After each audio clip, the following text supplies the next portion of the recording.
চুর অবশ্য খবর পাইছে যে বাড়িতে কেউ নাই। টাকা দিয়ে তখন মানে তখন একটা মানুষ নিয়ে যায় কলকাতা যায়। কি হয়েছে? আমার নাম হলো শ্রী চিত্তরঞ্জন দাস।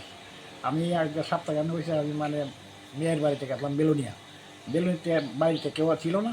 বাড়িতে এসে দেখি আমার ছেলে মানে ওইখানে মানে 4 লাখ 4.5 লাখের মতো টাকা রেখে গেছে ইয়ার মধ্যে সুকেজের মধ্যে তালা দিয়ে নিয়ে। আর ওই ঠাকুর ঘরের মধ্যে আলমারির ভিতরে আসলে মানে 2.5 ভরির মতো স্বর্ণ। হ্যাঁ, এগুলো রেখে গেছে। কিন্তু মানে আমি বাড়িতে এসে আমি একটা খবর পাইছি, ওরাই না খবর পাইছি যে আপনার বাড়ির দরজা খোলা। এই খবর পাই এসে যে আমি মানে আইসি সন্ধ্যার পরে 7টার সময় আইসি গতকালকে এসে যা দেখি এই অবস্থা। এরপরে রাত্রে 11টার সময় দাদা বসে আমার থেকে দাদারা পুলিশ তারা এসে ভেরিফিকেশন করিয়া গেছে। আর আমি তাদের কাছে আমার রিপোর্ট বক্তব্য প্রদান করলাম আর কি।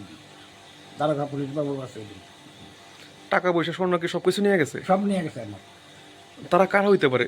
সন্দেহ আছে কারোর উপর? আমি কারে সন্দেহ করলাম? আমি তো এমনি কেউ সন্দেহ করতে পারি না। মানে কিটা কইতাম ছেলে আইনা রাখছে, মানে কেউ দেখলে দেখতেও পারে।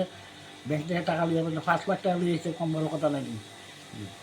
এবং কাউকে মানে দাঁড়া সাহেব কইছে যে মানে সোর্স কিটা টাকা রাখার সোর্স কিটা, টাকা করতে গেলে চারশো হয়েছে। আমি বলি ওর ক্যাশ সার্টিফিকেট ছিল একটা, বুঝলি, একটা ক্যাশ সার্টিফিকেট ছিল 5 লাখ 5.5 লাখ টাকা। এটা উদ্যোগ করছে কইরা সেটা কত তারিখ ঠিক আমার সামনে যাওয়ার 2-3 দিন আগে, 25 তারিখ গেছে কলকাতা, যাওয়ার 2-3 দিন আগে মানে ইয়ে করছে।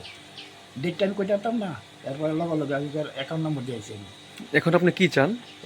এখন আমি যে তদন্ত করেছি যাতে আমি টাকা দিব পাই বা স্বর্ণ পাই দিয়ে আমার মানে আবেদন আর কি। আর তো বলার কিছু নাই।